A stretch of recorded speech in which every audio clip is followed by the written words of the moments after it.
Je voudrais d'abord vous remercier de m'avoir invité.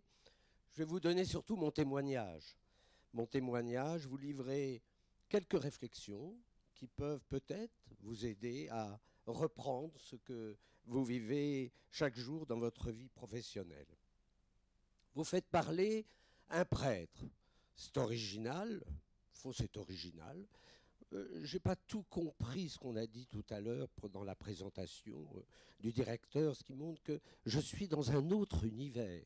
Mais heureusement, j'ai une voisine qui a eu la délicatesse de me dire ce que c'était que la data, là, je ne sais pas, que back data. Ou... Je me disais, mais je vais perdre la boule avec tout ça. Mais donc moi, ça va plutôt être terre à terre. Et pourtant, voilà, si vous avez fait venir un prêtre, c'est pour qu'il parle un petit peu de lui, un tout petit peu, du prêtre, pas de lui, et qui parle de ce qu'est une vocation de servir. Voilà, mais ce prêtre, il est un petit peu différent, dans le sens où ce prêtre, il est recteur d'une cathédrale prestigieuse, mais une cathédrale qui vient de vivre un terrible incendie. Voilà. Cette cathédrale, elle est encore debout. Et elle est debout grâce aux pompiers. C'est pour ça que je suis heureux que les pompiers puissent intervenir après moi. Dévouement, signe du dévouement, signe de leur savoir-faire, signe de leur courage.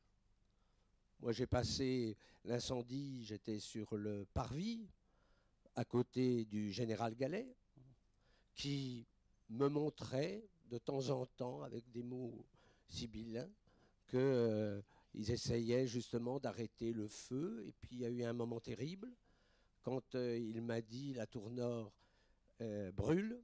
Et donc là, il va falloir envoyer des hommes et c'est dangereux. C'est dangereux tout simplement parce que dans cette tour, il y a les cloches, que si les cloches tombent, ça fait un cratère.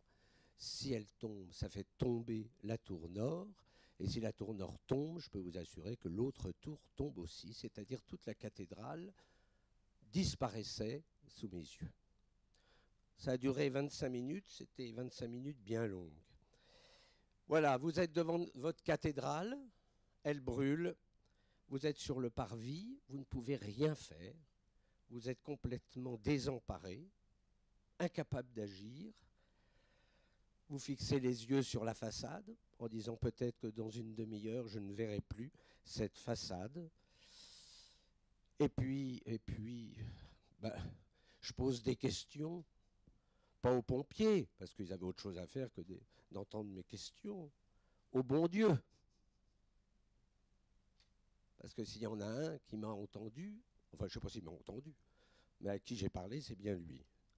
Voilà, des questions sur le pourquoi. Pourquoi un tel événement, alors que tout marchait très bien? Les chiffres étaient bons. 35 000 visiteurs par jour, vous vous rendez compte? C'est presque Amazon. Par jour, hein, vous vous rendez compte? Bon, je n'ai pas les mêmes chiffres, mais enfin, disons que tout marchait. Et puis, en l'espace, voilà, d'une demi-heure, tout tombe, tout change. Qu'est-ce qui me reste? Qu'est-ce qui me reste? Eh bien, d'abord, la foi, pour un prêtre au moins. La foi qui est quand même un peu ébranlée. Car je disais, pourquoi? Et le résultat, c'était le silence. Tout au moins le bruit, l'agitation autour de moi. Madame Hidalgo, qui me donnait la main en disant courage. Le président Macron, qui me disait, allez, monseigneur, vous allez voir, votre cathédrale sera toute belle. Moi, je la voyais brûler pour l'instant. Le Premier ministre était là aussi. Oh, ils étaient tous là. Mais au fond, comme moi, désemparés. Désemparés. Et donc, qu'est-ce qui me restait? L'espérance. L'espérance. Vous savez, ce mot de Peggy, hein, cette petite espérance qui n'a l'air de rien du tout. Et en écrivant ces lignes, en réfléchissant un peu pour vous, je me disais, ils ont besoin aussi un petit peu d'espérance. Quand on envoie tous les trucs, vos mailings, vos machins et tout, que vous attendez le contact et puis rien.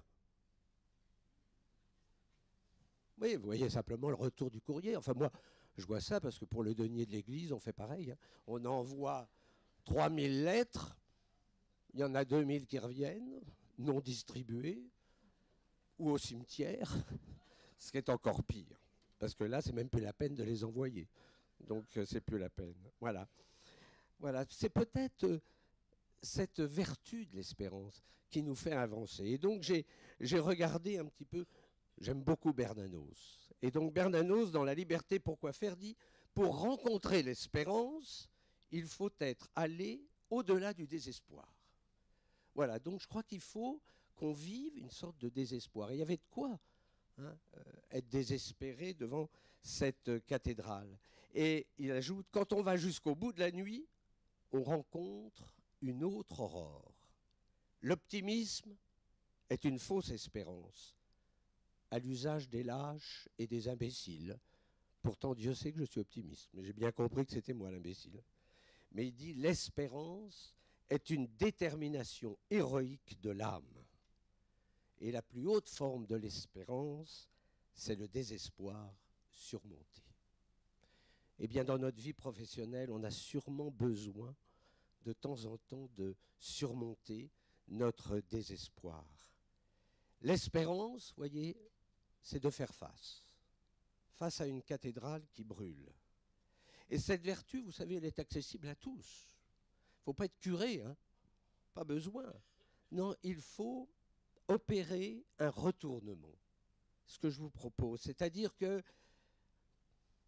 on croit toujours que être chrétien ou être curé, c'est d'abord être quelqu'un de bien. Eh bien non. Non. Être chrétien, c'est d'abord accepter de changer de point d'appui. De changer de point d'appui, c'est-à-dire à cause de notre faiblesse. Et pourtant, le recteur, il avait une force sur le parvis, il me restait la faiblesse. J'avais plus rien. Et donc c'est là où j'ai essayé de vivre ce retournement. Se dire, mais attends, là, il faut essayer d'avancer. Cette espérance, elle est invisible aux yeux des hommes. Vous voyez, j'en ai même pas parlé aux médias. Et Dieu sait que mon assistante qui est là, sait que si j'ai pas fait 150 télés, j'en ai pas fait une après l'incendie. Mais je me suis dit non, ça ils ne comprendront pas ce que veut dire l'espérance. C'est pour ça que j'ai voulu en parler un petit peu ici. Voilà. L'espérance, vous savez, ça ne consiste pas à franchir un obstacle. Non, non. Peut-être que ça veut dire être écrasé par l'obstacle. Non pas être grand, mais petit. Mais petit, tout simplement parce qu'il ne vous reste plus rien. L'espérance, ce n'est pas de déployer de la vertu, surtout pas, mais c'est peut-être voir toute notre vertu mise en déroute. Voilà, en tout cas, c'est ce qui me fait vivre depuis 10 mois. J'ai conscience d'être d'abord un signe de contradiction. Vous êtes dans un monde de compétition. Avant d'être recteur, vous savez, ça fait 40 ans que je suis curé. Non, mais avant, dans une première vie, j'étais prof. Mais même comme curé, j'étais prof et j'étais supérieur d'un collège, d'un grand collège parisien, Saint-Jean-de-Passy. Et donc, je disais, parce qu'on avait 100% au bac, 100% mention, bien, très bien, enfin bref, je disais, mais mes amis, on a tout fait pour, comme dirait l'autre. C'est-à-dire qu'on a éliminé les faibles et on a pris que les intelligents. Donc vous n'avez aucun mérite. Ça commençait bien d'ailleurs. Comme supérieur, c'était mon discours du trône. J'ai dit non, c'est pas ça l'éducation. L'éducation, c'est de faire des êtres de communion, pas de compétition. Or, on est devenu, dans ce monde de compétition, c'est pour ça qu'on perd un peu la tête. Mais dans ce monde de compétition, on a oublié ce qu'on était d'abord. Nous avons été créés pour devenir des êtres de communion. Il faut toujours plus. Il faut toujours être à la pointe. nous vivons une véritable révolution. Cette révolution numérique, ces mots que j'ai entendus m'ont dit, mais mon pauvre ami, toi tu es encore au stylo. Et la preuve, hein, j'ai écrit à la main, c'est ridicule. Mais l'angoisse de la feuille blanche. Moi, je vous conseille de retrouver de temps en temps l'angoisse de la feuille blanche. Parce que, voilà, il y a un toucher, c'est important. Et donc, s'il y a tant de dépression aujourd'hui dans le monde, et dans notre monde du travail, c'est sans doute parce qu'on a oublié qu'on était d'abord des êtres de communion.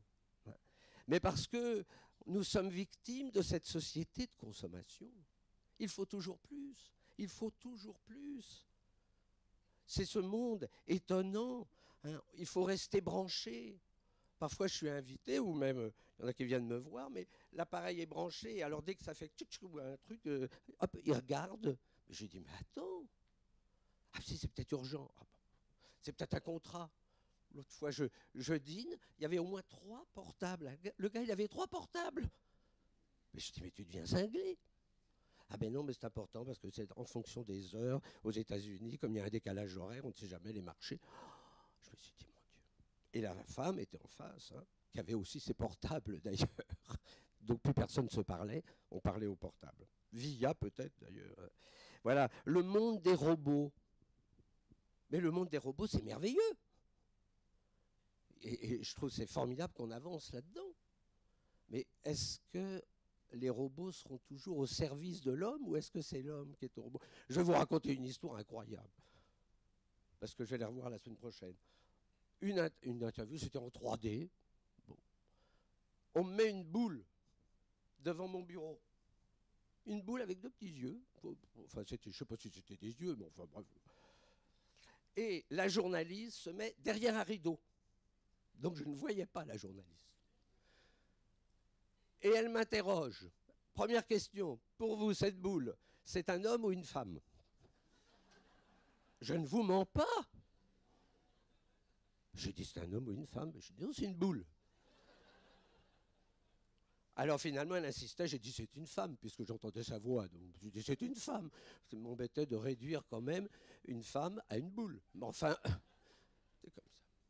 Donc l'interview est passée comme ça. Ensuite, on va à la sacristie, et elle, la journaliste, se met sous la table. Et je suis toujours dans la boule. Et je lui ai posé la question à la fin. Mais je dis, mais ça ne vous gêne pas? Tout est inversé, c'est vous qui êtes sous la table. Et puis la boule, voilà, c'est elle qui nous mène. Comble. Très gentiment après, elle est venue me montrer le film. J'ai mis ce casque étonnant. Au bout de 5 minutes, j'avais failli vomir tellement j'étais dans tous mes états. Et quand je me suis levé, j'ai failli tomber par terre parce que tout tournait. Et donc, voilà. Je me suis dit simplement, c'est que, voilà, est-ce que ce monde dans lequel nous sommes, ce monde de compétition, il faudra toujours vérifier quand même que l'homme demeure quand même celui qui doit être servi et non pas devenir, voilà. Bon, je suis devenu recteur bâtisseur, puisque je n'ai plus de cathédrale. Recteur bâtisseur, mais je demeure quand même au service. D'abord au service de mon archevêque, mais aussi au service de toutes celles et tous ceux qui sont attachés à cette cathédrale. Et croyez-moi, ils sont très nombreux, de par le monde. Et donc je suis là, voilà, en attente d'une résurrection possible, c'est-à-dire de la restauration. Je pense par exemple aux salariés que j'ai licenciés, plus de 40. J'étais un patron de PME, 67 salariés. Quand vous vous retrouvez sans boulot, l'outil étant cassé, voilà, l'angoisse de ces salariés que je continue, certains, je continue de suivre, d'accompagner, d'écouter, de voir. Voilà, un plan social est une épreuve qui est longue. Je pense aux commerçants du quartier, parce que s'il n'y a plus personne dans la cathédrale, si ce n'est le plomb, il y a quand même tous les gens tout autour. Et ces commerçants qui ne partagent pas ma foi, pour bon nombre, qu'importe, je suis leur pasteur. Et donc je suis là et je vais de commerce en commerce pour leur remonter le moral. Moi qui n'ai pas le moral. Mais c'est comme ça. Mon rôle, c'est de dire, soyez patient. Moi qui suis impatient. Mais je suis là pour ça, ce sont mes brebis. Mes brebis. Et on s'entend bien, c'est vrai. J'ai encore quelques minutes. Oui, bon. Je pense aussi aux fidèles. Mes 35 000 fidèles par jour, qui n'étaient pas tous des fidèles. Il y avait beaucoup de touristes, des visiteurs, mais qui pouvaient devenir pèlerins en sortant. Alors comment poursuivre ce service? Parce que je demeure quand même serviteur. Service pastoral. L'hôtel est hors d'usage, il a explosé. Et ça va durer 5 ans. Un long temps de dépossession. Et il faut donc rebondir. Je ne vais pas rester enfermé dans ma chambre en disant « Attends, non, non, il faut que je sois un homme d'espérance ». Ce qui ne veut pas dire d'ailleurs être naïf. Parce que croyez-moi, le chantier est exceptionnel, tout est formidable, mais il faut discerner. Car ça suscite des tensions, des jalousies. Chacun va apporter sa flèche. J'ai jamais reçu autant de flèches, croyant que c'était moi le président. Mais non, c'est le général Georgelin. Donc je dis, envoyez les flèches au général Georgelin. Voilà. Non. Il faut de l'humour. Il faut de l'humour. Ça, j'en ai. Voilà. Parce que c'est une bonne thérapie. Et je pense que dans notre métier, il faut beaucoup d'humour pour prendre du recul quand on s'en prend plein la figure. Hein. Beaucoup de patience face aux administrations. Ah ben la France, là, elle est extraordinaire. Vous savez, moi, je veux mettre une statue sur le parvis. Une statue. C'est quand même rien. Elle est belle, du XIVe siècle. C'est quand même pas de la Meude. Vous vous rendez compte? Eh bien, il faut d'abord demander à la mairie de Paris. Ce que je comprends d'ailleurs, puisque la mairie est propriétaire du parvis. Il faut demander au ministère de la Culture. Je comprends, parce qu'il faut faire sortir la statue. Il faut demander ensuite à la préfecture d'Île-de-France, qui lui est un peu loin, mais enfin il faut s'en occuper. Et puis au préfet de police, lui il est plus concerné parce qu'il est juste en face. Donc il est peut-être agacé de voir la statue, ce que je comprends. Voilà. Et puis il faut demander à l'établissement public. Chacun, quand je les rencontre, Monseigneur, mais naturellement il n'y a pas de problème, tout est formidable, c'est extraordinaire, vous avez une idée géniale. Vous mettez les 5 administrations ensemble, alors là, ça explose. Ça explose. Mais vous connaissez sans doute ça. En tout cas, moi, j'ai conscience aujourd'hui de servir toujours l'Église, de servir la ville de Paris, de servir un tout petit peu la France et bien au-delà. Servir, pour moi, et c'est mon deuxième point, et je vais aller vite, suppose la gratuité. La gratuité, mais pas obligatoirement, Dieu merci, parce que tout travail mérite salaire. Servir, c'est vraiment, je veux partir de 2 citations, pour moi, de l'Évangile, pardonnez-moi. Si quelqu'un va être le premier, qu'il soit le serviteur de tous, ah ben ça j'ai compris, en tout cas. Et le Fils de l'homme est venu pour servir, et je suis appelé à se mettre à son école. Servir Dieu, pour moi, et servir le prochain, vous savez, c'est la même chose. Il ne faudrait pas opposer les deux. On ne peut pas les séparer. Vous savez, ce sont 2 commandements. C'est-à-dire que je peux très bien dire, moi je sers le bon Dieu, oh là là, tous les jours, c'est comme celui qui prie, ah, mais je prie le bon Dieu, voilà, très bien. Et je marche sur le pied du voisin et je l'écrase en disant, mais je sers le bon Dieu. Parce que je suis là aussi, parce que je veux être le premier. Non, là, il y a quelque chose qui ne va pas. Nous avons été créés pour servir. Au fond, c'est peut-être le sens de notre humanité. Le sens de notre humanité. La relation à l'autre. Parce que servir suppose effectivement une relation à l'autre. Le service, vous savez, est un critère précis, concret, qui permet d'écarter toute illusion. On vit parfois dans un monde de l'illusion. Le service, c'est concret. Et je pense que notre pompier national le dira tout à l'heure. C'est concret. En tout cas, c'est le service de Dieu, il se concrétise naturellement au service pour nous du Christ, mais aussi au service des hommes. Car je peux servir le Christ, mais là aussi être dans l'illusion la plus totale. Il y a toujours un risque dans le religieux, dans la vie religieuse, d'être dans l'illusion. Et là, il faut atterrir. On est obligé d'atterrir. Service, c'est un mot, pour nous en tout cas, pour dire amour. Celui qui sert, il aime. L'amour dans les actes. Car là aussi, attention, dire Dieu est amour, Dieu est amour, Dieu est amour, ça c'est formidable, parce qu'on le sait, puis c'est évident. Bon, pas pour tout le monde, mais pour nous, il faut être concret. Servir, ça veut dire avoir le souci de l'autre, être au service de l'autre. Service, c'est donc pour dire amour. C'est l'amour dans les actes. L'amour dans les actes, il implique une dimension de réalisme pratique. Quand vous faites un peu une relecture de ce que vous faites, eh bien, effectivement, là, il y a une effectivité.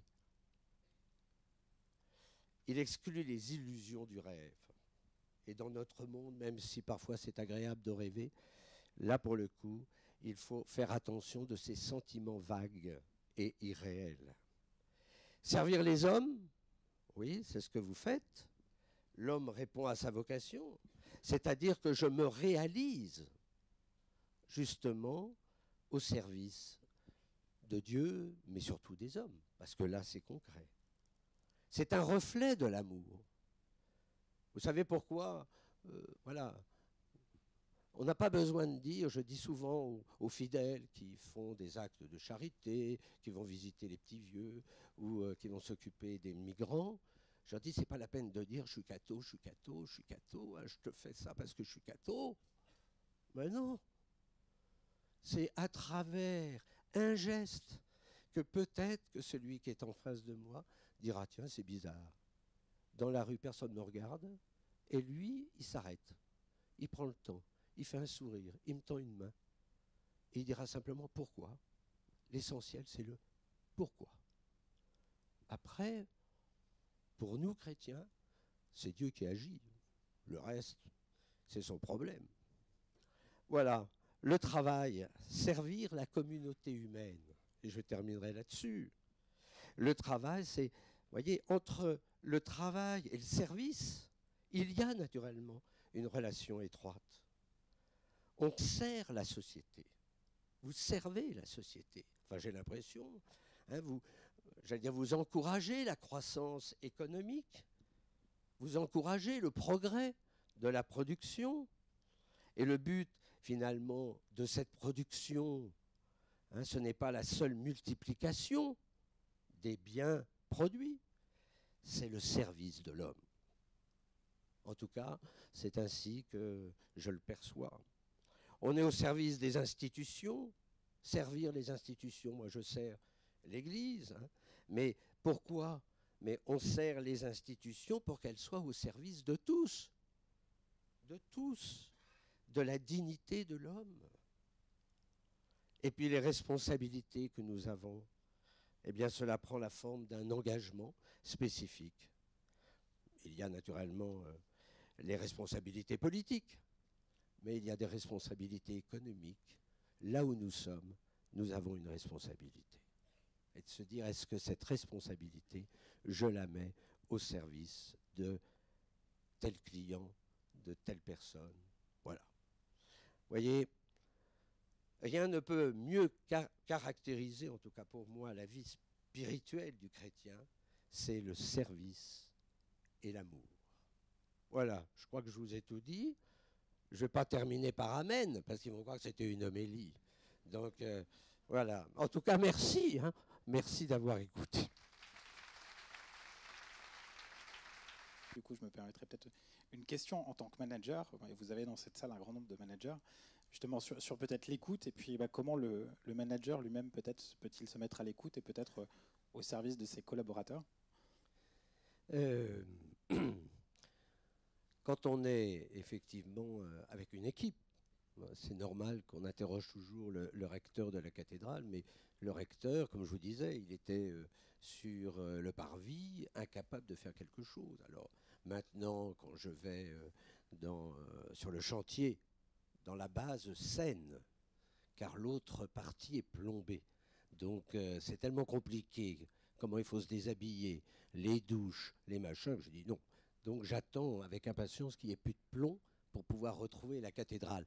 Mais je suis allé, dès que je rentre sur le chantier, là où il y a les algécos, là où il y a les architectes, là où il y a les surveillants, là où il y a les chiens, parce que maintenant il y a des chiens, parce que les gens essayent de monter sur l'échafaudage qui risque de tomber. Et donc, à chaque fois, c'est bonjour mon père, bonjour boss, bonjour recteur, bonjour papa. Ah, les Africains me disent toujours bonjour papa. Donc, moi, je les embrasse. Mais je suis là, naturellement, d'abord pour les écouter. Pourquoi? D'abord parce que je ne suis pas compétent, je ne suis pas architecte. Donc, je fais confiance.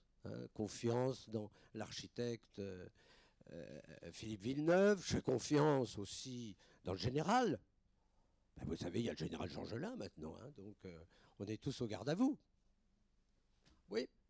Et donc, il y a une connivence. Ça aussi, c'est important. Il faut essayer de trouver le réseau pour qu'il y ait le dialogue.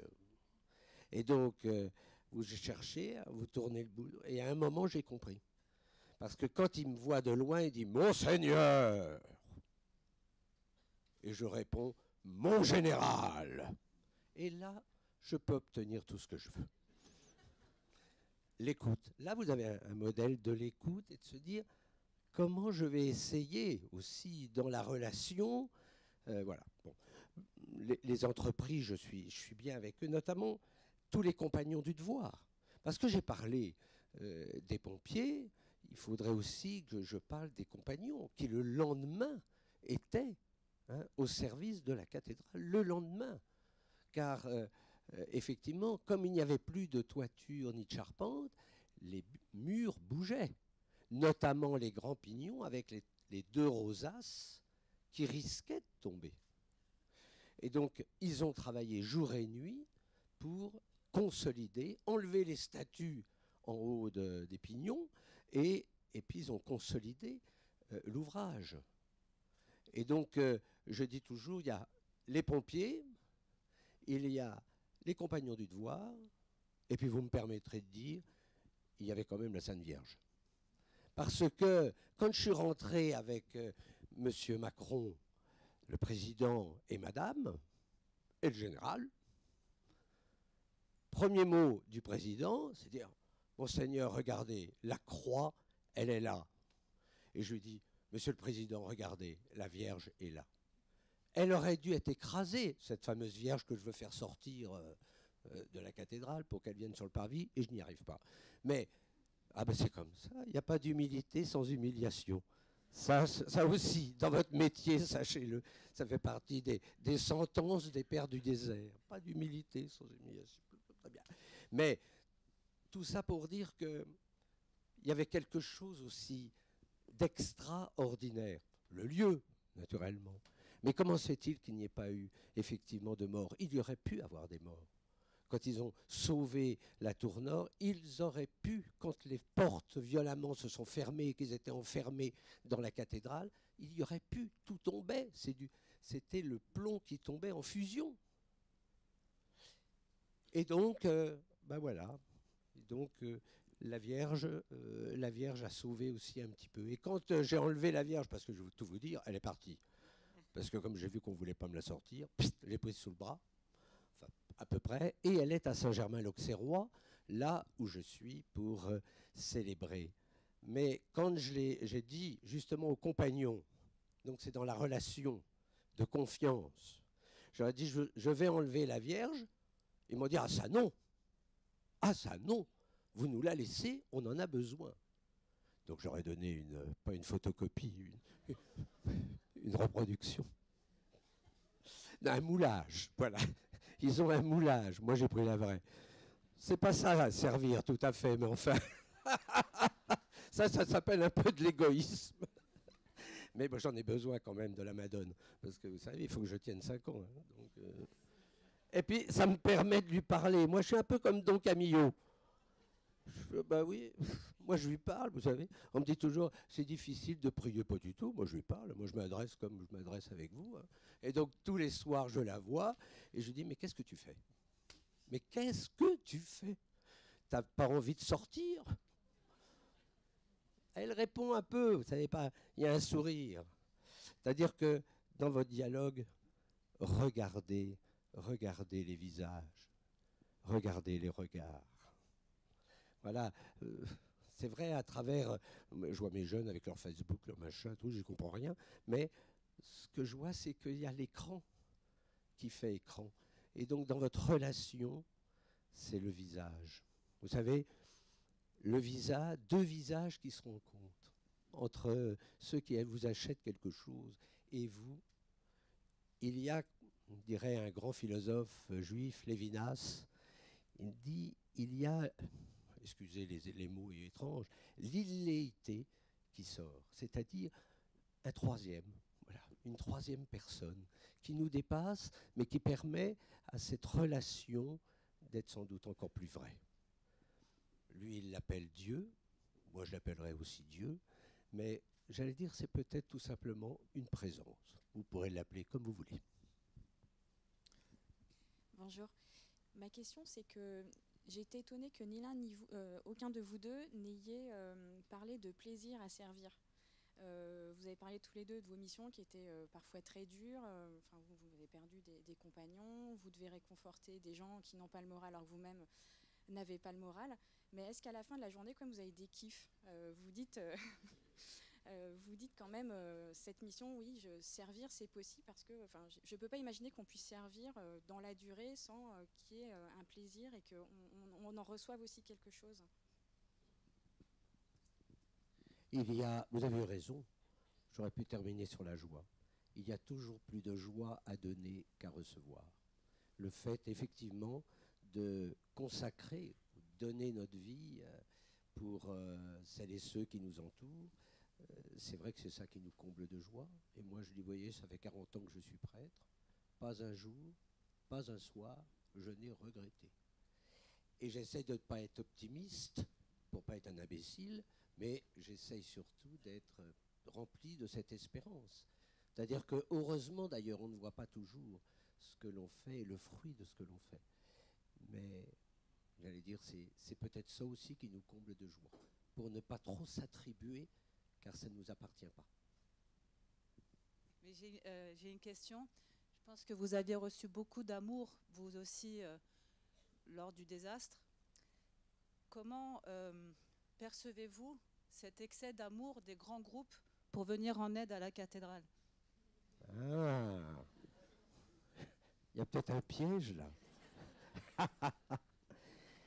110 nations ont contribué à faire qu'on va pouvoir soulever, relever, restaurer cette cathédrale. 110 nations, des nations de traditions différentes, de cultures, de religions différentes, mais voilà, ils ont voulu être là. Pourquoi? Je me suis souvent posé la question, mais pourquoi? Parce que la cathédrale, c'est là où je me suis rendu compte que c'est un peu et beaucoup Paris, c'est la France, c'est notre histoire. C'est notre histoire. Aux États-Unis, on dit Notre-Dame. On ne dit plus Notre-Dame de Paris. Je suis invité, je vais aller là-bas à Washington, on veut voir le curé de Notre-Dame. Hein? Et quand j'y suis allé il y a 1 an et demi avant l'incendie, d'ailleurs, pour aller chercher un petit peu des dollars et voir s'il y avait un oncle Tom qui existait, il y a quelqu'un qui me saute au cou, parce que on m'avait marqué Notre-Dame. Et elle me saute au cou, elle dit « Oh, mais vous êtes Notre-Dame !» Je lui dis « Non, non, pas encore. Non, non, non, je ne suis pas Notre-Dame. Je ne suis que le recteur de Notre-Dame. » Donc, c'était impressionnant de voir qu'un enfant casse sa tirelire pour donner 1 euro et que je reçois, c'est vrai, à la cathédrale, Monsieur Arnaud, avec ses 200 millions, et M. Pinault avec ses 100 millions. Bettencourt, Total, L'Oréal. C'est émouvant, mais je suis tout aussi ému de l'enfant qui casse sa tirelire pour 1 euro. Je ne veux pas dire que c'était naturel. Hein. Non, non, j'ai remercié M. Arnaud, parce que, après tout, ces 200 millions, il pouvait les donner à quelqu'un d'autre. Hein. Donc, je veux dire, on m'a critiqué, enfin, bon, on ne m'a pas critiqué, on m'a dit, vous avez maintenant 1 milliard, qu'est-ce que vous allez faire avec vous? Alors, moi, je comprends, de toute façon, pour un curé, quand on arrive à un tel chiffre, on ne comprend plus très bien ce qui se passe. Donc, 1 milliard. Mais, je dis, il est évident que, parce que vous pouviez vous occuper des pauvres avec 1 milliard. Oui, oui, mais on va créer aussi du travail. Il va y avoir 5000 personnes qui vont travailler quand on sera à la restauration, 5000 personnes qui vont travailler. Et puis s'il reste de l'argent, il est bien évident, parce que c'est la tradition d'une cathédrale, d'avoir un lieu pour s'occuper des plus déshérités. Donc, à la fois, j'ai remercié vraiment M. Arnaud comme M. Pinault, qui m'a donné des conseils en me parlant de l'administration, surtout l'administration fiscale. Il m'a dit, si vous avez des problèmes ou des conseils, moi je suis prêt à vous les donner, car je contribue, croyez-moi. Donc, voilà. Non, à la fois, moi je remercie, vous savez, Dieu sait que j'en envoie parce que ça continue de venir, parce qu'on ne sait pas, on me dit, il y a beaucoup trop d'argent. Mais attendez, on n'a même pas encore évalué les dégâts. Pour évaluer les dégâts, il faut enlever l'échafaudage. L'échafaudage, il va falloir au moins 5 ou 6 mois pour l'enlever. Il est soudé. Et donc, il déstabilise la structure. Donc, après, on verra combien. Mais s'il reste 200 millions, je les donne à Stéphane Bern, avec qui on s'entend très bien maintenant. Au début, je l'ai un peu engueulé, mais après, voilà. Maintenant, on est de bons amis. Donc, mais il est évident que je ne vais pas garder après les 200 millions, s'il restait 200 millions. Mais je dis simplement, c'est qu'avant l'incendie, j'avais lancé les travaux, que simplement le chevet, c'était 150 millions. Il fallait que je trouve 150 millions. Quand j'ai signé la convention avec M. Hollande, pour dire, c'est toujours long, vous savez, non, mais 2 jours avant son départ. Donc, ça, c'était le cadeau pour le voisin. Mais, ou le suivant. En tout cas, quand j'ai signé, à la sortie sur le perron, il me dit, bon, bah alors, monseigneur, bon courage. Je m'étais engagé à trouver 2,5 millions par an, et lui, 2,5 millions. Donc, lui donnerait 2,5 millions, je lui donne 2,5 millions pour rester le maître d'œuvre. Donc, j'ai dit, très bien, nous signons. Il me dit, ben, très bien, bon courage, hein. J'espère que vous allez les avoir. Ben, j'ai dit, je vais faire la danse du ventre. Qu'est-ce que vous voulez que je fasse? Donc j'ai fait la danse du ventre, notamment aux États-Unis, mais aussi en France, car c'était important que ça soit 50-50. Que les États-Unis nous aident, mais que les Français prennent conscience que c'est leur cathédrale. C'était plus difficile. Aujourd'hui, c'est effectivement plus facile parce que ça a réveillé des consciences, ça a réveillé que cette cathédrale, c'est un lieu de communion. Ça a été l'époque de Saint-Louis, de Louis XIII, Louis XIV, Napoléon, et puis le Te Deum de 18, le Magnificat de Gaulle, et puis aussi quand il y a eu les attentats, tout le monde est venu à Notre-Dame.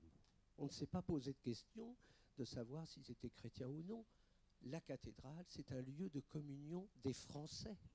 Hein. Et notre grand organiste, Latry, a fait justement une improvisation sur la Marseillaise, qui était extraordinaire. Ça doit être dans YouTube aussi. Enfin, dans vos trucs, là. Mais, vous voyez, c'était... Non, mais je veux dire par là que la cathédrale, c'est la France. Vous voyez, c'est pas uniquement les cathos, c'est la France. Et c'est pour ça qu'il y a autant de visiteurs, c'est pour ça que dès qu'il y a une personnalité, on va à Notre-Dame.